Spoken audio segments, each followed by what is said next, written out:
Assalamualaikum warahmatullahi wabarakatuh. Apa kabar sahabat Al-Fatah yang dimuliakan Allah?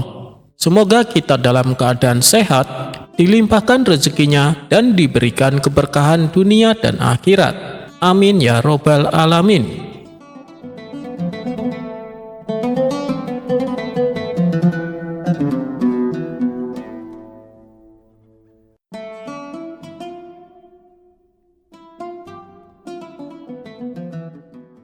Di sela-sela waktu senggangnya, Baginda Raja ingin mendapatkan sebuah hiburan agar dirinya bisa bersenang-senang dan tertawa.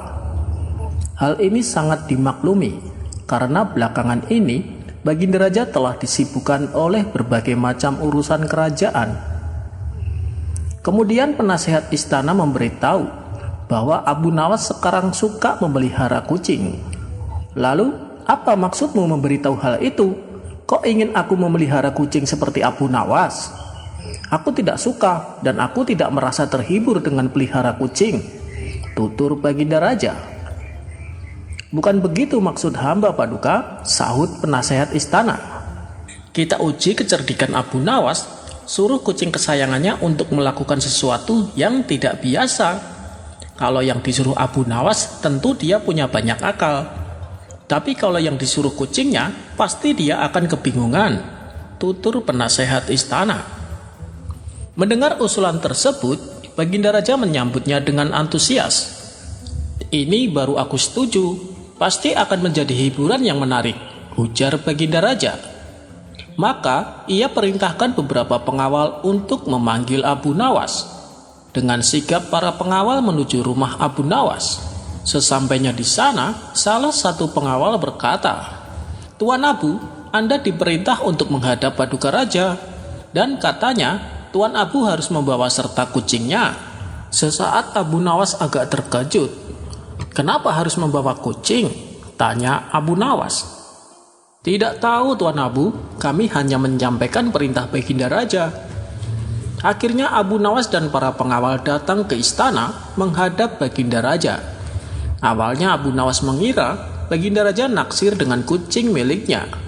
Kalaupun sampai akan dibeli, Abu Nawas berencana akan mematok dengan harga yang tinggi. Namun ternyata dugaan Abu Nawas meleset. Ketika ia sampai di istana, Baginda Raja malah menyuruh Abu Nawas agar kucingnya melakukan sesuatu yang tidak biasa. Abu Nawas pun sempat bingung dibuatnya. Tapi tak lama kemudian, ia menemukan sebuah ide yang cemerlang. "Baiklah Paduka, saya akan menunjukkan keajaiban kucing ini. Tapi sebelumnya izinkan saya pulang ke rumah sebentar untuk mengambil peralatan," kata Abu Nawas. Baginda Raja pun menyetujui dan mengizinkannya. Tak lama berselang, Abu Nawas kembali ke istana dengan membawa sebuah kantong. Kemudian ia mengeluarkan tikus mainan dari dalam kantong tersebut. Lalu tikus mainan itu diayunkannya di hadapan kucing dan melemparkannya ke lantai. Seperti kebanyakan kucing lainnya, ketika melihat tikus, ia segera melompat dan mengejarnya dengan lincah. Baginda Raja yang awalnya kebingungan akhirnya bertanya, "Hei, Abu Nawas, di mana keajaibannya? Itu kan hanya kucing biasa yang mengejar tikus mainan." Abu Nawas dengan tenang menjawab, "Coba Paduka perhatikan, keajaiban kucing ini adalah ia tahu persis kapan harus bersenang-senang dan kapan harus bekerja. Ia tahu bahwa tikus yang dikejarnya adalah mainan, itulah sebabnya dia tidak memakannya, tapi dia terus saja mempermainkannya." Sama halnya seperti kita yang butuh hiburan di tengah-tengah kesibukan. Kucing ini mengajarkan bahwa kadang-kadang kita perlu bermain untuk tetap waras dan bahagia, jelas Abu Nawas. Spontan Baginda Raja tertawa terbahak-bahak mendengar jawaban Abu Nawas yang penuh humor dan kebijaksanaan. "Wahai Abu Nawas, kau selalu berhasil membuatku tertawa. Bukan hanya itu, di balik kelucuan yang kau tunjukkan mengandung nasihat yang sangat berarti. Kucingmu memang luar biasa Abu Nawas, karena pemiliknya juga sangat bijak," puji Baginda Raja. Kemudian sebagai rasa terima kasihnya, Baginda Raja memberikan hadiah kepada Abu Nawas.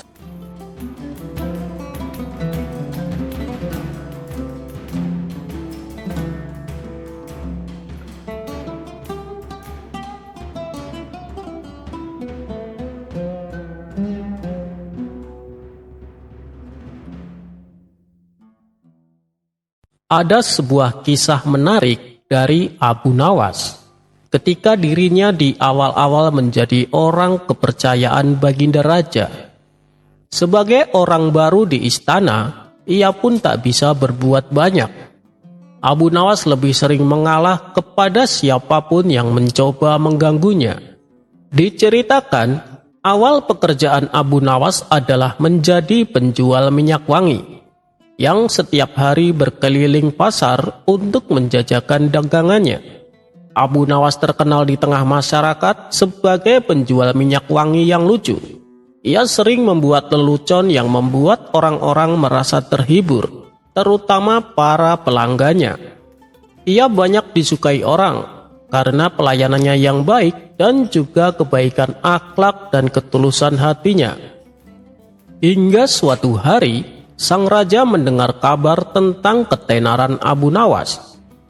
Kemudian ia perintahkan pengawal pribadinya untuk mengundang Abu Nawas datang ke istana. "Pengawal, coba cari yang bernama Abu Nawas dan bawalah Abu Nawas ke hadapanku." Maka pergilah pengawal itu untuk mencari Abu Nawas di pasar. Singkat cerita, Abu Nawas pun datang menghadap Baginda Raja. "Wahai Abu Nawas, mulai hari ini dan seterusnya, kamu tidak usah jualan keliling pasar lagi. Kamu akan bekerja di istanaku, memberi minuman untuk para tamuku. Setelah itu, kau duduk di sampingku dan menceritakan leluconmu untukku," titah Baginda Raja.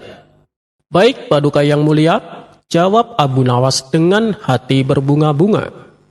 Maka pulanglah Abu Nawas dan ia menceritakan kabar gembira itu kepada istrinya, bahwa ia akan menjadi pelayan di istana. Keesokan harinya, Abu Nawas ke istana dengan mengenakan pakaian terbaiknya. Ia memasuki ruangan yang telah dipenuhi oleh para tamu sang raja. Abu Nawas memulai pekerjaannya, membagikan minuman untuk para tamu. Setelah itu, ia duduk di samping raja untuk menceritakan kisah-kisah leluconnya. Semua tamu undangan tertawa terbahak-bahak mendengar cerita Abu Nawas. Raja pun menjadi sangat terhibur. Dan ketika menjelang sore, setelah menerima upah, maka ia pulang ke rumahnya. Begitulah keadaan Abu Nawas untuk beberapa waktu yang cukup lama. Sampai suatu hari, sang pengawal pribadi Baginda Raja merasa cemburu akan kedekatan Abu Nawas dengan sang raja. Setelah Abu Nawas menjalankan tugasnya sebagai pelayan istana, maka pulanglah ia ke rumah. Dan ternyata pengawal tersebut mengikutinya. Kemudian ia berkata, "Hai Abu Nawas, aku ini kan sudah lama menjadi pengawal pribadi Baginda Raja. Aku hafal betul sikap Baginda Raja. Nah, tadi waktu kamu bicara dengan Baginda Raja, aku melihat ada gelagat Baginda Raja yang aneh. Sepertinya Baginda Raja sangat terganggu dengan bau mulutmu." Mendengar itu, Abu Nawas pun terkejut, karena selama ini ia merasa tak punya bau mulut. Tapi sebagai orang baru di istana, ia pun menerimanya dan kemudian bertanya, "Oh, begitu ya Tuan. Lalu apa yang harus aku lakukan agar Baginda Raja tidak terganggu dengan bau mulutku?" Si pengawal pun menjawab, "Saat kau berbicara di depan raja, sebaiknya kau tutupi mulutmu dengan tangan." "Oh, baiklah," jawab Abu Nawas. Ketika pagi telah tiba dan matahari mulai menampakkan sinarnya, pergilah Abu Nawas ke istana. Seperti tugas biasanya, ia memberi minum para tamu raja. Kemudian duduk di samping raja. Abu Nawas melanjutkan tugasnya bercerita kisah-kisah yang lucu. Namun kali ini, Abu Nawas bercerita sambil menutupi mulutnya dengan tangan. Baginda Raja menjadi tersinggung, begitu pula dengan para tamunya. Setelah Abu Nawas pulang, maka Baginda Raja berkata kepada pengawal setianya, "Hei pengawal, sikap Abu Nawas hari ini membuatku tersinggung. Apalagi ia lakukan di depan para tamuku." Si pengawal pribadinya menjawab dengan memprovokasi. "Maaf Paduka, sebenarnya saya tahu kenapa Abu Nawas bicara dengan menutup mulutnya begitu. Tapi saya takut jika memberitahu Paduka, nanti Paduka akan marah dan memenggal kepala saya." Baginda Raja lalu berkata, "Katakanlah yang sesungguhnya, maka kau akan aman." Pengawal itu kembali berkata, "Kata Abu Nawas sangat terganggu dengan bau mulut Paduka." Mendengar itu, Baginda Raja menjadi sangat murka. "Kurang ajar, dia berani menghinaku." Keesokan paginya, seperti biasa Abu Nawas datang ke istana untuk melakukan tugasnya. "Hei, Abu Nawas, hari ini kau tidak usah bercerita. Ada tugas lain untukmu. Sekarang juga, berikan kado hadiah ini ke rumah Tuan Ali," titah Baginda Raja. "Baik Paduka yang mulia," jawab Abu Nawas.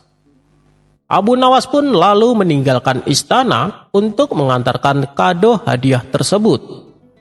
Ternyata pengawal yang dengki kepada Abu Nawas diam-diam mengikutinya. "Hei Abu Nawas, tunggu!" teriaknya sambil berlari mengejar Abu Nawas.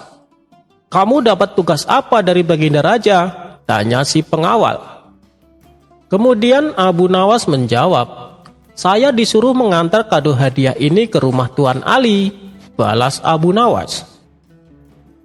Aneh, padahal kemarin Raja sangat murka dengan Abu Nawas, tapi sekarang ia malah diberi kepercayaan untuk memberikan kado hadiah untuk Tuan Ali, pikir pengawal tersebut.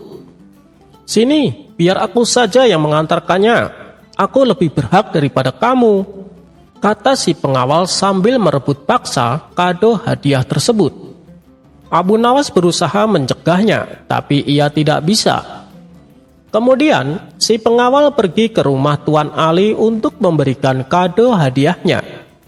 Setelah kado tersebut diterima Tuan Ali melihat di dalamnya ada surat yang bertuliskan, "Siapa saja yang mengantarkan kado ini, penggal kepalanya."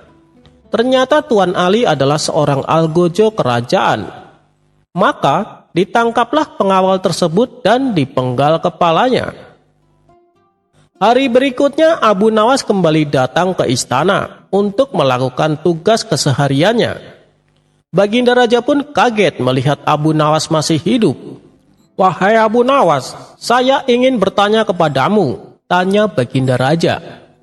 "Silahkan Paduka yang mulia," jawab Abu Nawas. "Kenapa kamu kemarin bercerita dengan menutupi mulutmu pakai tangan?" tanya Baginda Raja. "Ampun Paduka yang mulia," kata pengawal pribadi Paduka, "ketika hamba bercerita, Paduka dan para tamu sangat terganggu dengan bau mulut saya, dan saya disarankan untuk menutupi mulut saya dengan tangan saat saya berbicara di depan Paduka," ujar Abu Nawas. Baginda Raja kebingungan dengan pengakuan Abu Nawas yang berbeda dengan apa yang diceritakan pengawal pribadinya. Dan Raja pun sangat murka kepadanya karena kebohongannya yang dibuat-buat. Kemudian sang Raja kembali bertanya kepada Abu Nawas, "Lalu bagaimana dengan kado hadiah yang kuberikan kepadamu kemarin?" "Ampun Paduka yang mulia, kado tersebut direbut paksa oleh pengawal Paduka. Katanya dia lebih berhak dan pantas yang mendapatkan tugas itu." Maka Raja pun tersenyum sambil berkata, "Sungguh ia benar-benar lebih berhak mendapatkannya daripada kamu Abu Nawas." Akhirnya Abu Nawas kembali menceritakan kisah-kisah lucunya.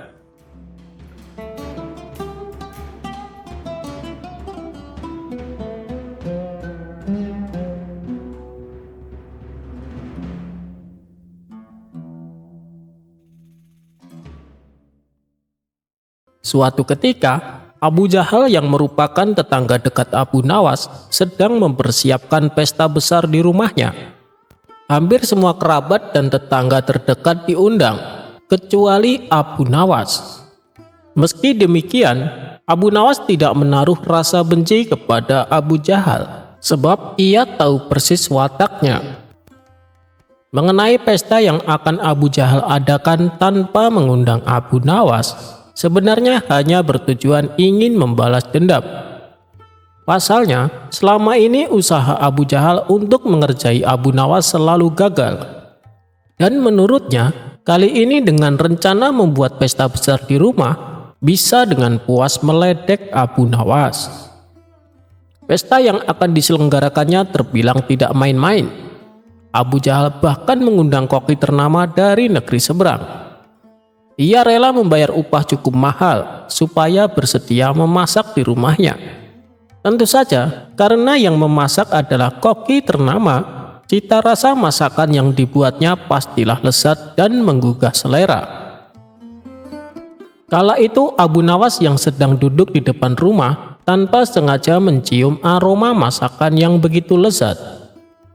Betapa nikmatnya aroma masakan ini, apalagi kalau sampai memakannya, gumam Abu Nawas.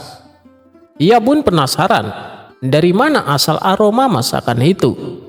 Abu Nawas lalu berjalan menelusuri mencari asal bau masakan yang lezat tersebut. Dan ternyata berasal dari rumah Abu Jahal yang sedang mempersiapkan pesta.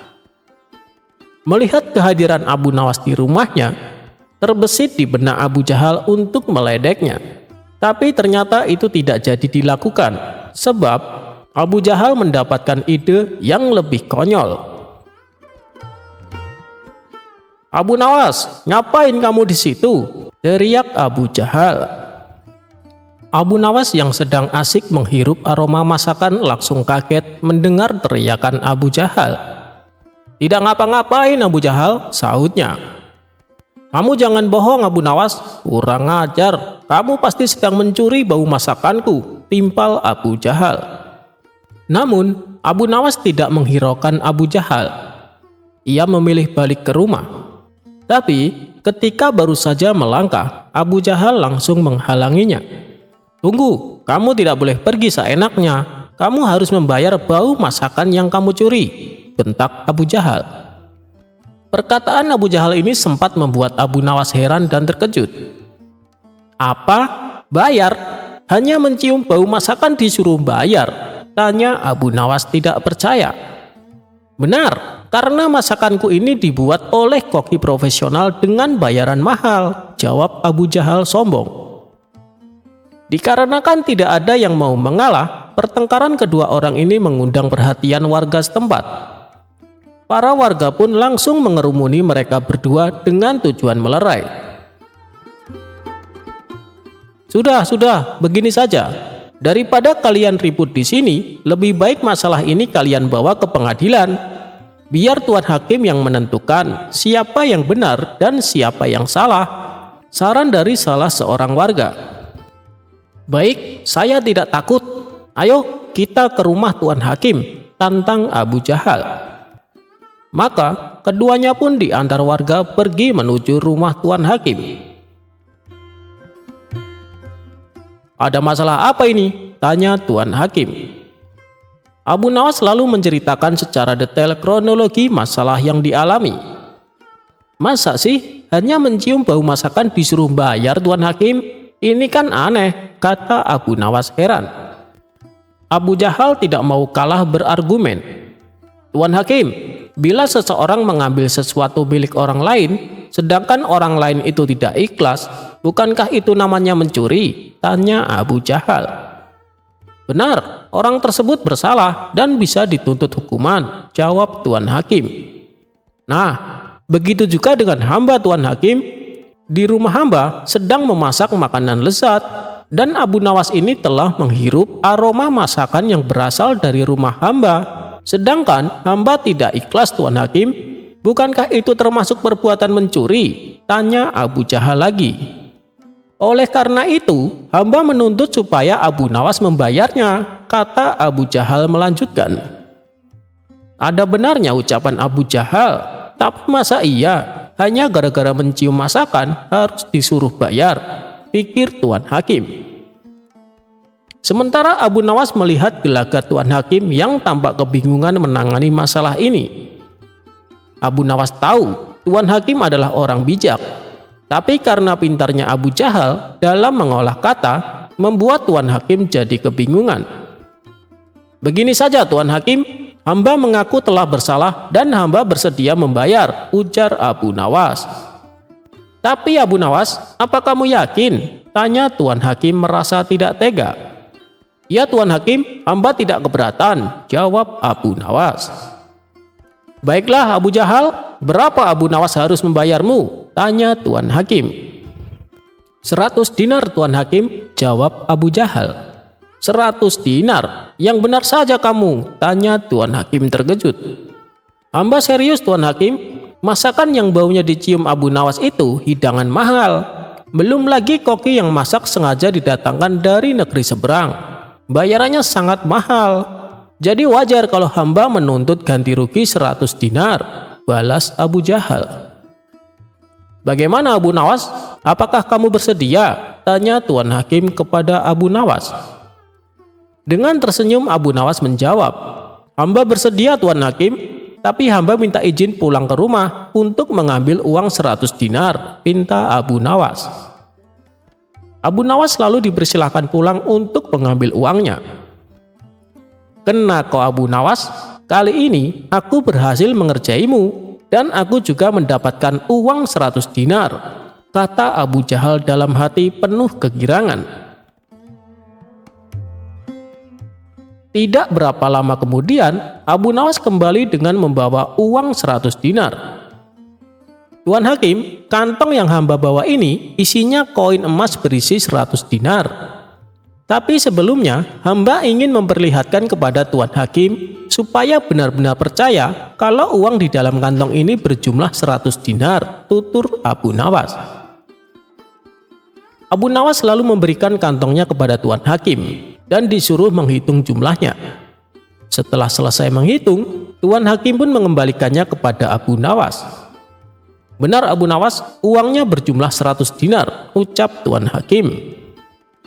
Kemudian Abu Nawas menggoyang-goyangkan kantong tersebut hingga terdengar suara gemerincing kepingan uang yang berasal dari kantong miliknya. "Hei Abu Jahal, apakah kau mendengar suara kepingan uang ini?" tanya Abu Nawas. "Ya, aku mendengarnya. Sini, berikan uangnya kepadaku," pinta Abu Jahal tidak sabar. "Bukannya barusan aku sudah memberimu, kenapa malah minta uang ini?" ujar Abu Nawas. "Mana? Sepeser pun aku belum menerimanya," protes Abu Jahal. Agar keributan tidak terjadi lagi, Tuan Hakim lalu menengahi. "Maksudnya bagaimana Abu Nawas? Aku tidak mengerti," tanya Tuan Hakim. "Begini Tuan Hakim, yang hamba curikan bau masakan, bukan masakannya. Jadi hamba membayarnya pakai suara duitnya saja, bukan duitnya," kata Abu Nawas menjelaskan. Mendengar itu, Tuan Hakim pun manggut-manggut membenarkan ucapan Abu Nawas. "Bagaimana Abu Jahal? Apakah kau keberatan?" tanya Tuan Hakim. Abu Jahal hanya terdiam. Ia tidak menyangka Abu Nawas bisa sampai secerdik itu. Dia pun kecewa karena gagal mendapatkan uang 100 dinar. "Baiklah, aku rasa kasus ini sudah selesai dan ditutup," pungkas Tuan Hakim. Lagi-lagi Abu Jahal kalah oleh Abu Nawas.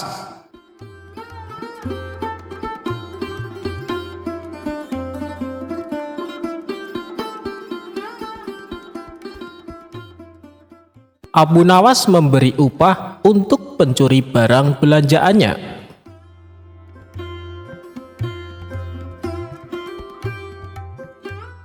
Di suatu pagi yang cerah, Abu Nawas pergi ke pasar untuk memenuhi kebutuhannya sehari-hari. Sebab semalam ia mendapati barang-barang kebutuhan di rumahnya sudah habis. Terlihat Abu Nawas sangat sibuk memilih bahan-bahan kebutuhan di pasar. Barang belanjaan yang sudah dibayar satu persatu ia masukkan ke dalam keranjang. Dan tak terasa keranjang miliknya sudah penuh. Barang belanjaan pun terlalu banyak. Abu Nawas tidak kuat mengangkat keranjang miliknya yang sudah penuh. Lalu ia berinisiatif meminta bantuan seorang kuli panggul untuk membawakan barang belanjaannya. Abu Nawas mencari kuli panggul hingga pandangannya tertuju pada seorang lelaki yang berbadan kekar dan tegap. Dia berpikir, pastilah orang tersebut kuat untuk membawakan belanjaannya yang berat hingga sampai di depan rumahnya. "Hei, kamu, kemari. Tolong bawakan belanjaan saya, nanti kamu saya beri upah," ucap Abu Nawas. "Baik tuan," balas orang tersebut. Abu Nawas lalu pulang bersama kuli panggul yang membawakan barang belanjaannya. Abu Nawas berjalan di depan kuli panggul, sekalian menunjukkan arah menuju tempat tinggalnya. Abu Nawas terlalu asik berjalan dengan santai sampai ia tidak menyadari kalau si kuli panggul sudah tidak berjalan di belakangnya. Kuli panggul tersebut kabur membawa barang belanjaan milik Abu Nawas. Seminggu pun berlalu, Abu Nawas mencoba mengikhlaskan dan melupakan kejadian itu. Hari ini ia kembali ke pasar untuk kembali belanja kebutuhan sehari-hari. Saat ia sedang asik memilih-milih barang, tiba-tiba salah satu kawannya menghampiri. "Hei Abu Nawas, tadi aku melihat orang yang mencuri belanjaanmu tempo hari," kata teman Abu Nawas. "Mana orangnya?" tanya Abu Nawas. "Itu dia, ayo kita tangkap dan minta ganti rugi," ajak kawannya. Namun yang dilakukan Abu Nawas membuat kawannya heran. Ia justru lari dan bersembunyi di suatu warung untuk menghindari kuli panggul yang membawa lari belanjaannya tersebut. "Sebenarnya apa sih yang kamu lakukan? Kenapa malah sembunyi?" tanya temannya heran.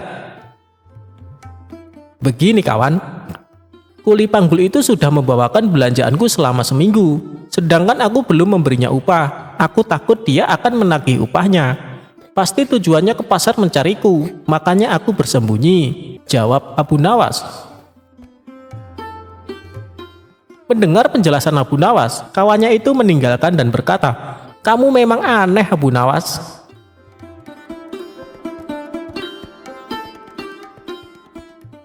Abu Nawas dikalahkan oleh untanya.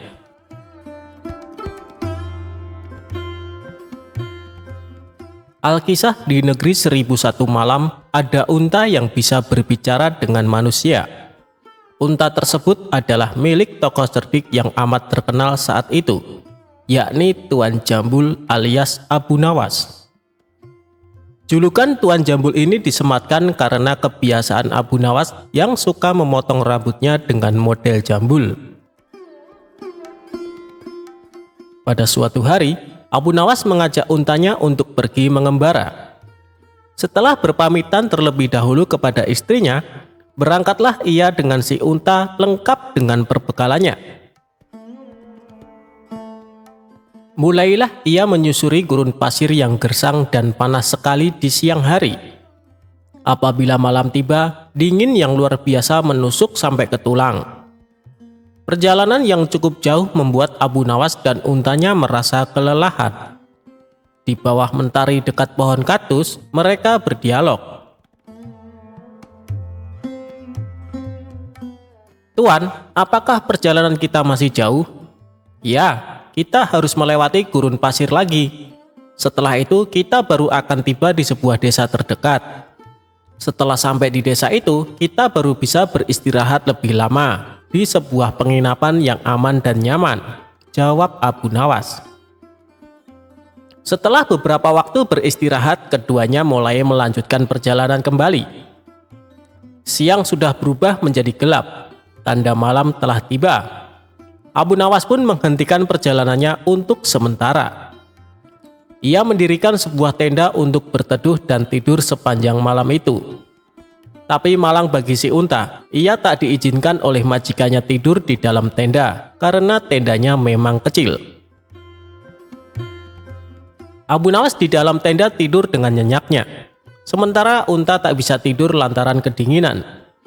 Ia mulai berpikir, kalau terus begini pasti besok dia akan sakit dan tidak bisa melanjutkan perjalanan.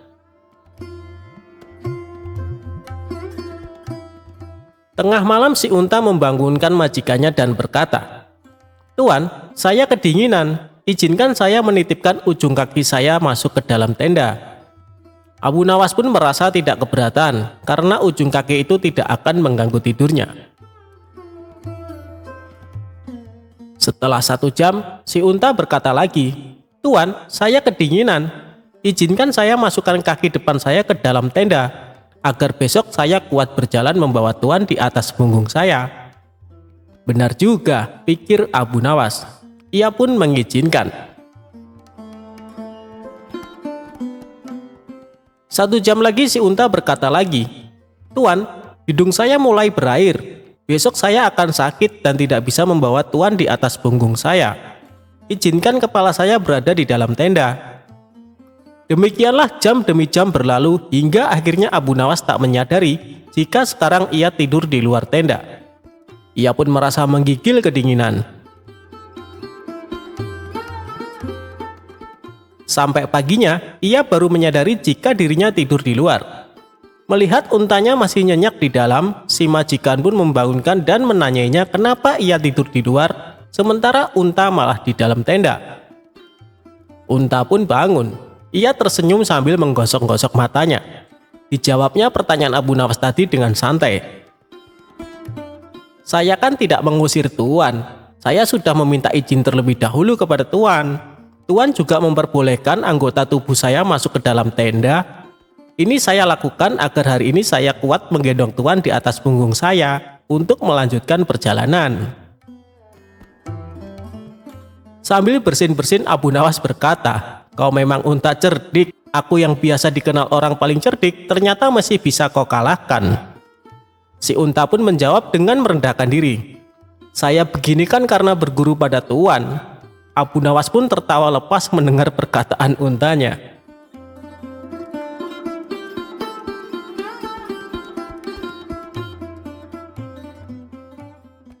Memanah dengan gaya, Abu Nawas dapat hadiah.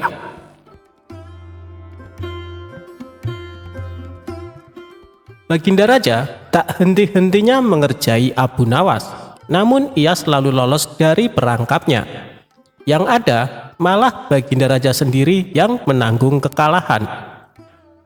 Kalaupun beradu otak, pasti Abu Nawas yang akan menang. Dan Raja tahu betul kecerdasan dan kecerdikan Abu Nawas. Namun Raja tak mau menyerah. Ia kembali hendak menguji kecerdikan dan kecerdasan Abu Nawas. Kali ini, Baginda Raja mempunyai ide untuk mengalahkan Abu Nawas, yaitu dengan mengajaknya lomba memanah. Karena lomba tersebut yang dibutuhkan adalah keahlian, bukan kecerdasan otak. Maka dipanggillah Abu Nawas ke istana. Singkat cerita, datanglah Abu Nawas menghadap Baginda Raja. "Ada gerangan apa Paduka memanggil hamba?" tanya Abu Nawas. Jadi begini, aku akan menantangmu untuk lomba memanah Abu Nawas. Apa kamu berani?" tanya Baginda Raja. "Tapi Paduka, saya kan tidak pandai memanah," jawab Abu Nawas. "Jangan khawatir Abu Nawas, kalau kamu berhasil, kamu akan mendapatkan hadiah yang besar," rayu Baginda Raja. Mendengar iming-iming hadiah besar membuat Abu Nawas tergiur. "Baik Paduka, saya ikut," saut Abu Nawas. "Nah, begitu dong. Tapi lomba ini ada peraturannya Abu Nawas. Kamu hanya boleh memanah 1 kali dan harus tepat mengenai sasaran. Kalau kamu berhasil, kamu akan membawa hadiah besar. Tapi kalau kamu gagal, kamu harus pulang dengan jalan merangkak," jelas Baginda Raja. "Waduh, saya masuk perangkap sang raja lagi nih. Sudah tahu kalau saya tidak pandai memanah, tapi dipaksa ikut lomba memanah," batin Abu Nawas dalam hati. Di saat Abu Nawas kebingungan, Baginda Raja berkata, "Hei Abu Nawas, kenapa kamu bingung? Ada hadiah besar menantimu. Ayo kita mulai saja permainannya," ajak Baginda Raja. Kemudian Baginda Raja dan Abu Nawas berjalan ke tengah lapangan. Giliran pertama adalah Baginda Raja. Ia mengambil busur dan anak panah. Dengan penuh perhitungan, Baginda Raja melesatkan anak panahnya. Bidikannya hampir tepat mengenai sasaran. Anak panah tersebut menancap di pinggiran sasaran. Sekarang tibalah giliran Abu Nawas. Ia pun berpikir keras agar lepas dari jebakan sang raja. Dengan hati berdebar, Abu Nawas mengambil busur dan anak panah. Otaknya terus berputar mencari cara supaya dirinya tidak dipermalukan oleh sang raja. Akhirnya, dengan memantapkan hati, Abu Nawas mulai membidik sasaran. Saat ia memanah, sudah bisa ditebak anak panah melesat jauh dari sasaran. Melihat itu, Baginda Raja pun tertawa. "Kamu kalah, Abu Nawas, aku yang menang," teriaknya kegirangan. Namun dengan kecerdikannya, Abu Nawas berkata, "Tunggu dulu Paduka, itu tadi saya sedang mencontohkan gaya memanah Tuan Menteri," ujarnya. Abu Nawas lalu kembali mengambil anak panah. Ia membidiknya dan mulai memanah untuk kedua kalinya. Namun anak panah masih juga meleset jauh dari sasaran. Tapi sebelum Baginda berteriak kegirangan, Abu Nawas menyela duluan. "Demikianlah gaya Tuan Wali Kota memanah," sahutnya. Baginda Raja menjadi tidak sabar dengan aksi Abu Nawas ini. Ia pun berteriak, "Hei Abu Nawas, mana gaya memanahmu?" Dengan santainya Abu Nawas menjawab, "Tenang Paduka yang mulia, gaya hamba tentu lebih baik." Abu Nawas lalu kembali mengambil sebuah anak panah. Ia membidik dan mulai memanah. Untuk ketiga kalinya, anak panahnya melesat makin jauh dari sasaran. Abu Nawas kembali berteriak, "Itu tadi gaya Tuan Hakim memanah." Mendengar itu, Baginda Raja semakin emosi dibuatnya. "Wahai Abu Nawas, yang aku minta gaya memanahmu, bukan gaya orang lain," bentak Baginda Raja. Abu Nawas nyaris putus asa, tapi tetap menunjukkan wajah lucunya. Ini adalah tembakannya untuk yang keempat. Abu Nawas mengambil anak panah dan mulai membidik. Beruntung baginya karena kali ini anak panah secara kebetulan melesat mengenai sasaran. Anak panah menancap di tengah-tengah sasaran, sedangkan anak panah Baginda hanya di pinggiran saja. Abu Nawas pun berteriak dengan kencang, "Inilah gaya Abu Nawas memanah yang mulia. Untuk itu saya tunggu hadiah dari Paduka Raja," kata Abu Nawas kegirangan. Melihat kecerdikan Abu Nawas, sang raja pun tak henti-hentinya tertawa. "Kamu memang cerdik Abu Nawas," kata Baginda Raja sambil menyerahkan hadiahnya. Berkat kecerdikan Abu Nawas, kesempatan memanah yang seharusnya hanya 1 kali bisa menjadi 4 kali.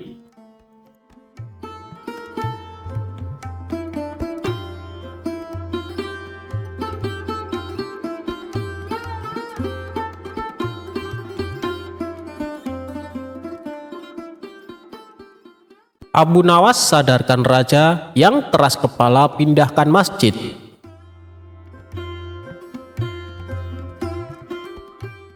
Suatu hari, Abu Nawas diundang oleh raja dari negara tetangga. Di negara itu, sahabatnya yang kini menjadi raja. Ternyata, para tokoh di kerajaan sudah menunggu kedatangan Abu Nawas. Mereka berharap Abu Nawas sebagai sahabat raja mereka bisa menasihati raja yang kekeh ingin memindahkan masjid dekat istana kerajaan. Raja ingin memperluas bangunan istananya agar lebih megah. Dia mendatangkan arsitek dari negara kaya itu untuk merancangkan bangunan istana agar megah. Tetapi sang arsitek setelah melihat area istana merasakan konsep arsitekturnya itu terhalang bangunan masjid kerajaan. Masjid itu sangat bersejarah yang dibangun raja pertama pendiri kerajaan sahabat Abu Nawas itu. Sang raja mengumpulkan para menteri dan penasehat membahas apa yang arsitek inginkan. Tapi ternyata banyak yang menentang memindahkan masjid. Sebenarnya raja juga tidak berani mengusik masjid bersejarah peninggalan leluhurnya. Tetapi desakan arsitek dari kerajaan tetangga yang membantu biaya pembangunan istana, akhirnya raja jadi kekeh agar masjid itu tetap dipindahkan.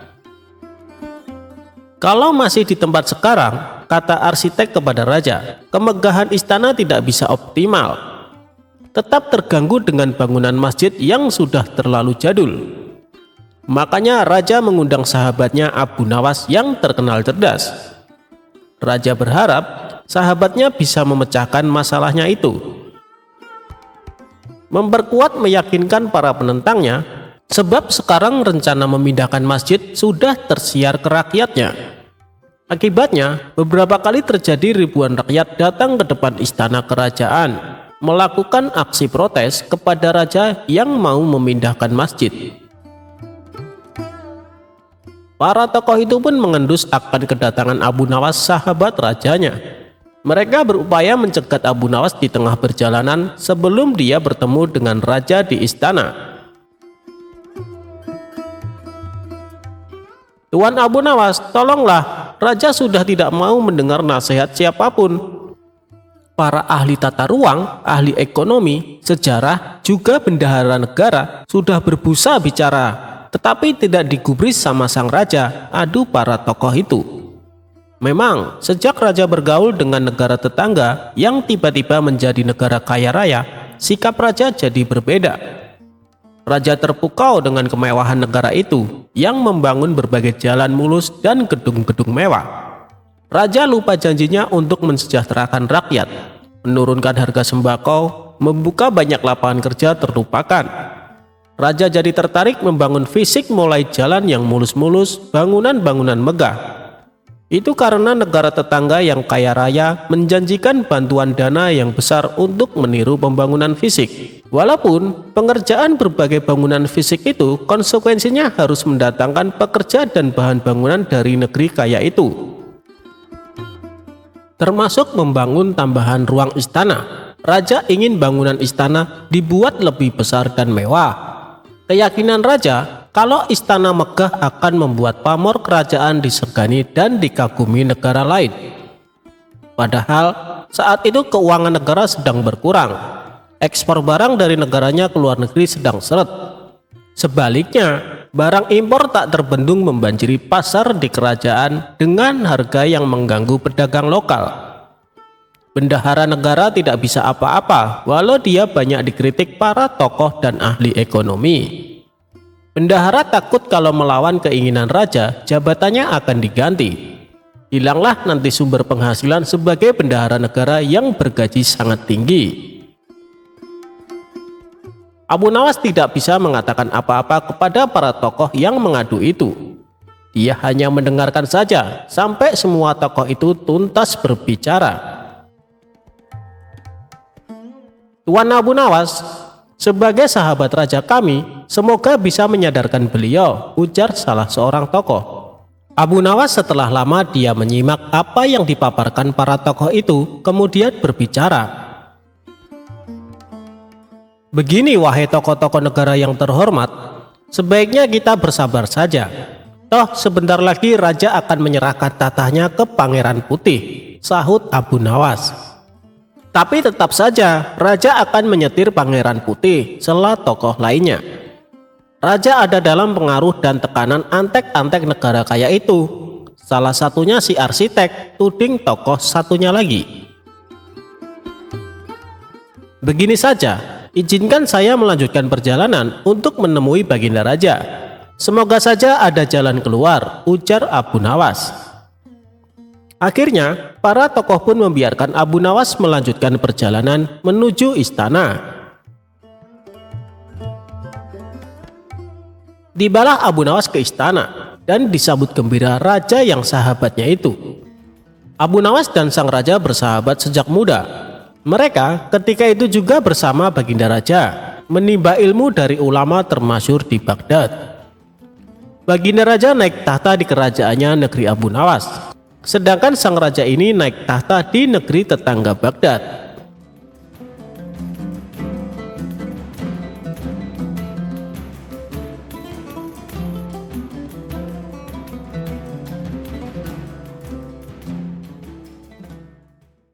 Beberapa hari terakhir, raja begitu gembira. Raja dihadiahi seekor ikan yang indah dari seorang sahabat yang berada di negeri seberang. Ikan tersebut dilepas dalam kolam istana. Keberadaan ikan ini membuat hati raja merasa terhibur. Saat merasa jenuh, sang raja duduk di dekat kolam sambil memandangi ikan yang cantik itu. Lama-lama, rasa bosan pun muncul dari sang raja. Dalam pikiran pun mulai menghayal hal-hal yang tidak mungkin terjadi. Andaikan ikan ini bisa terbang, pasti lebih asik, pikir Baginda Raja. Hayalan raja ini pun dicetuskan kepada seorang menteri yang selalu setia mendampinginya. "Wahai menteri, apakah mungkin ikan ini bisa terbang?" tanya sang raja. "Mohon ampun yang mulia, saya kira itu sesuatu hal yang mustahil, Paduka. Ikan tidak ada sayap seperti burung," jawab menterinya. "Bagaimana dengan orang-orang sakti? Apakah mereka bisa membuat ikan ini bisa terbang?" tanya sang raja lagi. Namun, lagi-lagi menteri menolak hayalan raja. Dengan alasan, habitat ikan ada di air. Tidak mungkin bisa terbang seperti burung. Mendengar jawaban menterinya itu, Baginda Raja hanya terdiam, sambil sesekali menarik napas dalam.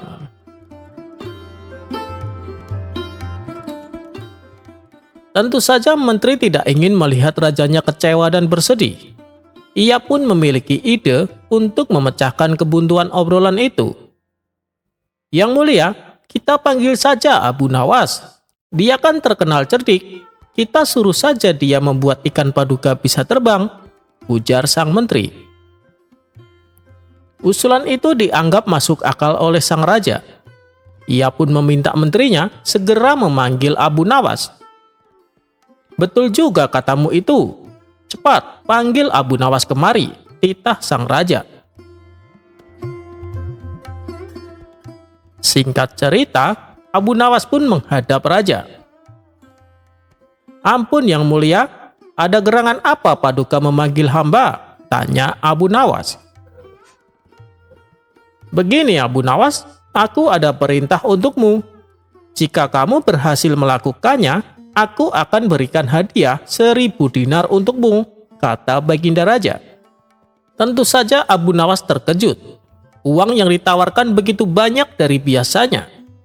Tanpa berpikir lagi, Abu Nawas mengiyakan permintaan raja. "Siap Paduka, hamba siap melaksanakan perintah Paduka," kata Abu Nawas penuh semangat. Raja pun belum menjelaskan apa yang akan dilakukan Abu Nawas. Begitu juga Abu Nawas, tergiur dengan hadiah yang besar, tanpa peduli dengan apa yang akan diperintahkan raja. Baginda Raja pun mengajak Abu Nawas menuju kolam taman istana. "Kamu lihat ikan dalam kolam itu? Aku ingin ikan itu bisa terbang," perintah raja. Sontak Abu Nawas pucat pasi dan berkeringat dingin atas titah Baginda Raja. Permintaan raja itu tidak mungkin bisa terjadi. "Maksud yang mulia, saya disuruh mengajari ikan ini terbang," tanya Abu Nawas. Raja pun mengiyakan, membuat Abu Nawas makin ketakutan, sebab bukan lagi yang banyak yang terlintas di pikirannya, tapi hukuman yang akan didapatnya. Sebab sebelumnya raja akan selalu menyiapkan hukuman bila Abu Nawas gagal melaksanakan perintahnya. "Kenapa diam saja Abu Nawas? Kamu kan sudah menyanggupi. Ingat Abu Nawas, kalau kamu gagal, hukuman menantimu. Ayo, lakukan tugasmu," desak sang raja. "Ampun Paduka, ampun beribu ampun Paduka. Berilah hamba waktu seminggu untuk menyelesaikan tugas ini Paduka," pinta Abu Nawas. Baginda Raja pun memberikan waktu seminggu sesuai penawaran Abu Nawas. Abu Nawas pun diminta pulang. Namun, tugas raja ini membuat Abu Nawas banyak merenung, meratapi hukuman yang menunggunya. Karena tidak kunjung mendapatkan solusi, hampir saja Abu Nawas putus asa dan pasrah dengan hukuman yang akan diterima. Di tengah kebuntuan itu, muncul ide cemerlang yang membuat Abu Nawas kembali sumringah. Abu Nawas pun bergegas menuju istana raja. dengan memegang kertas kecil mirip sayap burung. "Bagaimana Abu Nawas? Apakah engkau sudah siap?" tanya sang raja. "Tentu Paduka yang mulia," jawab Abu Nawas penuh percaya diri. Keduanya pun menuju kolam taman istana, tempat ikan itu berada. Mendapatkan kabar Abu Nawas sudah siap membuat ikan peliharaan raja bisa terbang, membuat para menteri heboh. "Luar biasa Abu Nawas, pasti dia mempunyai ilmu sihir," celetuk salah satu menteri. Setelah tiba di kolam, Abu Nawas segera mengangkat ikan tersebut, lalu menempelkan kertas berbentuk sayap yang sengaja dibawanya dari rumah ke tubuh ikan itu. "Hei, Abu Nawas, untuk apa itu?" tanya Baginda Raja. "Ini Paduka, ini adalah sayap ajaib Paduka. Hewan apapun kalau ditempel dengan sayap ini pasti bisa terbang," jawab Abu Nawas. Pernyataan Abu Nawas itu membuat yang hadir di istana merasa takjub. Saat semua mata tertuju kepadanya, Abu Nawas langsung melemparkan ikan ke udara. Sesaat ikan itu terlihat seperti terbang. Tidak beberapa lama, ikan itu langsung mengarah ke tanah hingga menghantam batu. Ikan itu pun akhirnya mati. Melihat apa yang dilakukan Abu Nawas membuat raja murka. "Hei, Abu Nawas, engkau bukan saja telah gagal membuat ikan itu terbang, tapi kau sudah membuat ikanku mati," hardik sang raja. Bukan Abu Nawas namanya kalau tidak ada jawaban. Ia sudah menyiapkan jawaban itu dari sebelumnya. Sehingga meski dihardik raja, Abu Nawas terlihat tenang. "Tunggu dulu Paduka, bukankah Paduka sudah melihat sendiri bagaimana ikan itu tadi sudah terbang ke atas?" timpal Abu Nawas. "Betul, tapi ikan saya jatuh dan mati," protes sang raja. "Ya, itu bukan salah saya yang mulia. Ingat, yang mulia hanya memerintahkan membuat ikan itu terbang. Tapi, yang mulia tidak memerintahkan mengajari ikan itu agar mendarat dengan selamat," kilah Abu Nawas. Raja pun hanya menggeleng-gelengkan kepala atas kecerdikan Abu Nawas. Kali ini, raja mengalami dua kerugian. Yang pertama, harus membayar hadiah 1000 dinar kepada Abu Nawas. Yang kedua, ikan kesayangannya malah mati. Abu Nawas pun pulang dengan membawa 1000 dinar dengan wajah yang ceria.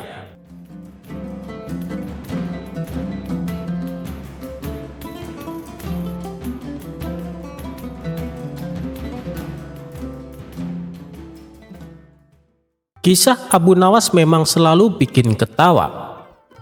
Pada suatu hari, ketika sedang duduk bersama kawan-kawannya, ia kemudian memberi sebuah nasihat tentang bahaya fitnah. Dalam ajaran agama Islam, dijelaskan bahwa fitnah lebih kejam dari pembunuhan.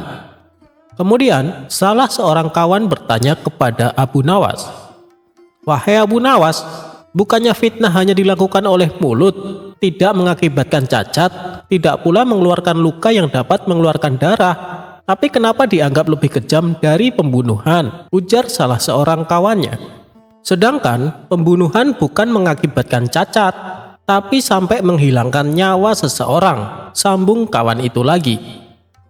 Abu Nawas pun menjawab bahwa dampak yang ditimbulkan dari fitnah sangatlah besar, bahkan bisa mengakibatkan peperangan.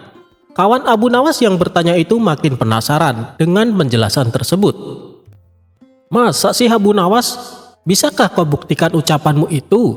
Aku tidak pernah mendengar kisah tentang bahayanya sebuah fitnah," tanya kawan Abu Nawas. Abu Nawas lalu menerangkan sebuah kisah yang pernah diceritakan oleh Hamad bin Salamah radhiyallahu anha. Dahulu, ada seorang saudagar kaya ingin membeli budak. Pergilah dia menemui sang penjual. Saat akan memilih budak itu, ia mendapati rata-rata memiliki cacat dan sudah tua. Namun ada satu budak yang masih muda, badannya bersih dan tidak memiliki cacat. "Aku mau budak yang itu saja," kata saudagar kaya tersebut kepada si penjual. "Apa tuan yakin?" dia memang masih muda dan tidak cacat. Tapi dia adalah budak yang suka fitnah, tutur si penjual. Akan tetapi, saudagar kaya itu tidak menghiraukan himbauan dari penjual tadi. Ia tetap membeli budak tersebut. Baru beberapa hari bekerja dengan saudagar kaya itu, budak itu mulai melakukan kebiasaannya, yaitu menebar fitnah. Budak itu mendatangi istri saudagar kaya. "Sesungguhnya suamimu tidak mencintaimu. Ia hendak menikahi wanita lain dan akan menjadikanmu sebagai budak," ujar budak tersebut kepada istri saudagar kaya. Istri saudagar kaya terkejut mendengarnya. "Mana mungkin? Bagaimana kamu tahu?" tanyanya merasa penasaran. "Karena setiap kali aku diajak suamimu, ia menemui perempuan yang akan dijadikan istrinya," jawab si budak. Istri saudagar kaya itu pun terlihat gelisah. Dia terdiam sambil menahan sakit di hatinya. "Tapi jangan khawatir, aku punya solusi agar suamimu mengurungkan niatnya," kata si budak tersebut. "Katakan padaku, apa yang harus aku lakukan?" tanya istri saudagar itu. "Nanti malam saat kau akan tidur dengan suamimu, ambillah pisau. Ketika suamimu terlelap, cukurlah beberapa janggutnya. Simpan helaian itu olehmu. Maka suamimu akan tergila-gila kepadamu," kata si budak itu. Istri saudagar kaya pun mulai terhasut dan mengikuti saran dari budak baru itu. Sementara si budak gantian mendatangi saudagar. "Wahai tuan, sesungguhnya istri tuan telah berselingkuh dengan laki-laki lain. Dan dia ingin membunuh tuan serta menguras harta Anda," kata si budak. "Itu tidak mungkin, istriku sangat baik dan setia kepadaku," ujar saudagar kaya itu. "Kalau tuan tidak percaya, nanti malam tuan lihat sendiri saja apa yang akan dilakukan oleh istri Anda," ungkap budak itu. "Memang nanti malam apa yang akan dilakukan istriku?" tanya saudagar kaya. "Tuan tidak boleh lengah, pura-pura tidur. Tapi jangan tidur sungguhan," kata si budak mewanti-wanti. Rupanya saudagar kaya itu pun terhasut oleh omongan dari budak barunya. Malam pun tiba. Saudagar kaya mengikuti instruksi yang disarankan budaknya tersebut. Saudagar kaya itu pun pura-pura tidur. Sang istri menghampiri dengan membawa sebilah pisau. Saat istrinya akan mencukur janggut saudagar itu, ternyata saudagar mengira sang istri akan membunuhnya. Ia langsung merebut pisau itu dan menancapkannya ke tubuh sang istri. Istri saudagar pun tewas di tangannya sendiri. Kematian istrinya itu pun membuat pihak keluarga dari istrinya tidak terima. Apalagi tuduhan perselingkuhan kepada mendiang istrinya ternyata tidak terbukti. Akhirnya, pihak keluarga istri saudagar kaya itu pun membunuh saudagar tersebut. Namun, pihak keluarga dari saudagar kaya itu ternyata tidak terima juga, karena saudagar meninggal dengan cara yang keji, sehingga menyulut peperangan antara dua kubu keluarga itu, yaitu pihak keluarga istri dan pihak keluarga suami. Sedemikian kejinya perbuatan fitnah itu. Karena sangatlah membahayakan, sehingga dari kisah ini kawan-kawan Abu Nawas dapat memahami bahaya dari sebuah fitnah.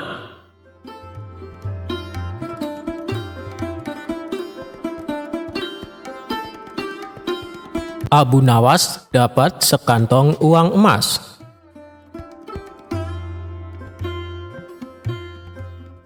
Suatu hari, Abu Nawas menemukan sekantong emas. Dan kala itu negerinya sedang mengalami masa paceklik. Banyak yang gagal panen dan pasar sepi pembeli. Tentu saja kondisi ini sangat mempengaruhi kehidupan rakyatnya. Banyak warga yang mengalami kesusahan termasuk Abu Nawas. Dia dan istrinya terkadang harus berpuasa karena tidak ada makanan. Suatu ketika, Abu Nawas berjalan-jalan di pasar untuk menghilangkan rasa jenuhnya. Tiba-tiba Abu Nawas menemukan kantong hitam berisi uang dan langsung ditanam di dalam tanah. Abu Nawas merenung sepanjang malam. Pikirannya bertanya-tanya, apakah uang di dalamnya akan diambil atau tidak. Hatinya berpikir mengambilnya karena keluarganya sedang mengalami kelaparan. Namun Abu Nawas teringat terus bahwa memakan harta haram bisa mendapat siksa kubur di dunia dan akhirat. Akan tetapi dirinya juga teringat hadis Nabi yang mengatakan Allah Subhanahu wa Ta'ala memberimu hadiah tanpa kamu minta, maka terimalah hadiah itu, jangan kamu tolak, kemudian infakkanlah. Ketika mengingat hadis tersebut, Abu Nawas berkata kepada diri sendiri, sungguhkah ini hadiah dari Allah Subhanahu wa Ta'ala? Dan hadiah itu bagi orang yang menemukan uang tersebut. Namun hal itu tidak menjadikan Abu Nawas membuka kantong temuannya dan masih menunggu barangkali pemiliknya akan datang. Hari pun berlalu, dan ketika Abu Nawas kembali berjalan-jalan di pasar, mendengar seorang saudagar laki-laki kaya sedang mengumumkan bahwa kantongnya hilang. Wahai para penduduk negeri, barang siapa yang menemukan kantong hitam berisi uang 1000 dinar, maka kembalikanlah dengan jaminan dari Allah Subhanahu wa Ta'ala, ucap saudagar kaya itu. Mendengar hal tersebut, Abu Nawas langsung mendekati saudagar itu. Wahai tuan, negeri kami sedang mengalami masa paceklik. Banyak di antara kami yang hidup miskin. Seumpama uang Anda ditemukan oleh orang yang mengalami kesusahan, maukah tuan memberikan sedikit uang secara halal? Ucap Abu Nawas. Berapa yang diinginkannya? Tanya saudagar kaya itu.